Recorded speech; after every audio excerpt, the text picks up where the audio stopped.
Hello అండి, welcome back to me Mukunda jewellers Somajiguda. ఈరోజు చాలా బ్యూటిఫుల్ హారంతో వచ్చేసానండి. నక్షి అంటే వాహ్ అన్నట్టు ఉంటుంది. ఒక్కసారి జూమింగ్కి వెళ్ళి బ్రో చూడు, ఒక్కసారి డీటెయిలింగ్ చూసి ఎంత బాగా ఉందో. కుందన్స్ పెట్టాము అండ్ కుందన్లో మనకి 2 టైప్స్ ఆఫ్ కుందన్ దీంట్లో యూజ్ చేయడం జరిగింది. పికాక్ చూసారు కదా, మీ ముందుకు వస్తున్నట్టుంది కదా. డీటెయిలింగ్ మాత్రం చాలా క్లాసీ లుక్ ఉందండి. ఇలాంటి ఐటెం కనుక మీరు పెళ్ళిళ్ళలో కనుక వేసుకున్నారంటే ఖచ్చితంగా ఎవరో ఒకరు వచ్చేసి ఏమన్నా డీటెయిలింగ్ ఉందా అని అంటారు. డెఫినెట్లీ అండి, చాలా బ్యూటిఫుల్గా తయారు చేయడం జరిగింది. ఇది వెయిట్ కూడా, సో యాక్చువల్గా అందరికీ కూడా ఈ ఐటమ్ తీసుకోవాలని ఉంటుంది. కుందన్ అనగానే అయ్యో పావు కేజీయో 200 గ్రాములో ఉంటుంది అనుకుంటారు, కానీ మనం మాత్రం దీన్ని జస్ట్ 100 గ్రామ్స్లో తయారు చేసామండి.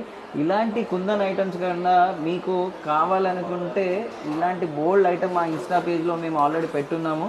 సో మీరు పర్చేస్ చేయాలనుకుంటే అస్సలే లేట్ చేయొద్దండి. మీ దగ్గరలో ఉన్న ముకుందా జ్యువెలర్స్కి వెళ్ళండి, పర్చేస్ చేసుకోండి. Thank you so much, me Mukunda jewellers.